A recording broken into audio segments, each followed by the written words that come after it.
I'm going to, I guess, I will mention 2 points.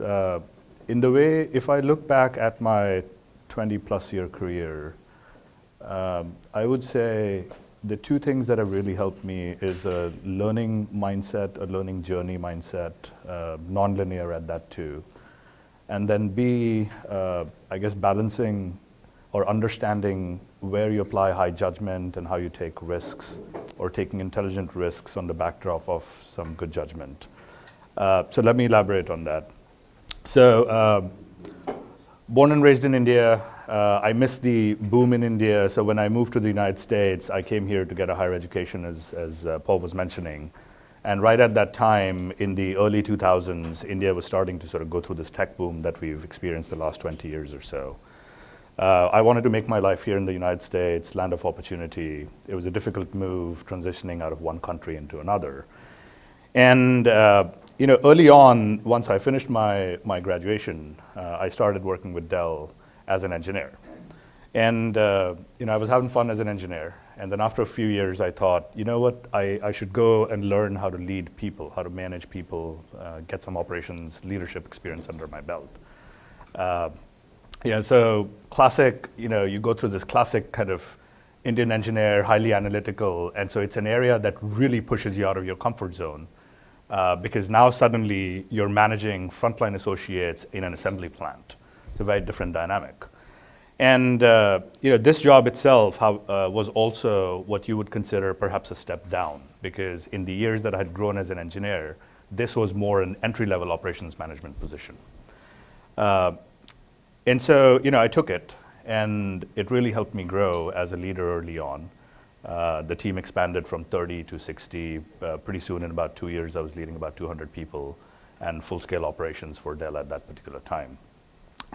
And so, I left that job after a year and a half when Dell was entering the retail sector. And I said, okay, I think I have a fairly good idea of how to manage cost and operations. I want to learn how to generate revenue. So I shifted on the revenue generation side of the business, ran Dell's small and medium business for Latin America for a bit. And so, so I was having fun. I'd been at Dell now for about 12 years. I was rising pretty rapidly. And I suddenly sort of, wanted to push myself to a next level and go take on a new venture. So I left Dell, joined Amazon in a completely, ill-defined kind of a role, and, started from scratch. Along the way at Dell, I volunteered to go to China and help Dell's Chinese retail operations set up. I had no kind of knowledge of the country outside of just cultural respect, perhaps, or cultural understanding of the country.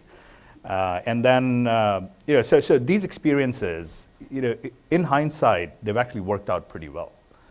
And so the immediate ROI wasn't clear early on. But in hindsight, these things blend like the colors in a painting per se. And so now I'm at Amazon, senior role. I'm leading the Amazon's fresh and grocery business worldwide and all of that stuff. And Chewy comes calling. And so at that particular time, so let me tell you a little bit more about the opportunity. So it was not a CEO job. I became CEO 6 months after I took the job. But there was no promise of the title at that particular point. Private equity had just bought Chewy. And so there was no immediate exit in sight. There was no moonshot payoff. My pay, as I was going to come in, was a third of what I was making at Amazon. All of the upside was in future equity. My daughter, who'd just been born, was about 12, 15 months old at that time. My wife also was a pretty successful executive at Amazon. So essentially, life was pretty good. We would have stayed there. Our personal and professional goals would have been met. We liked Seattle as an area. And yet, and you do what everybody does. You consult mentors, you consult your friends, and 9 out of 10 said, I wouldn't touch this with a 10-foot pole. Pretty clear.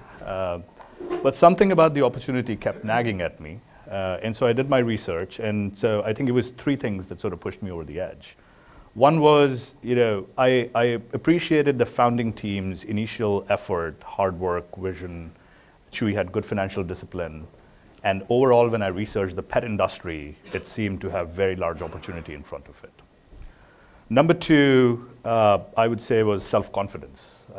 I felt I could expand Chewy from its founding vision to becoming even a larger part of the pet ecosystem and the human ecosystem here in the United States and perhaps worldwide. And then three, I guess a bit of naivete, or comfort in being wrong and failing. I mean, I told my wife there's a 50% chance I'm either going to get fired or this opportunity is not going to work within 12 to 15 months. And so, we took the risk, we moved, and now you fast forward 7 years later, and as Paul was introducing, we're one of the fastest growing companies in America, one of the largest pet retailers in the country, Fortune 500 for the last 3 years. And we haven't just gotten big fast, we've gotten fit fast. So operational fitness and shareholder value and shareholder return has been built into the organization.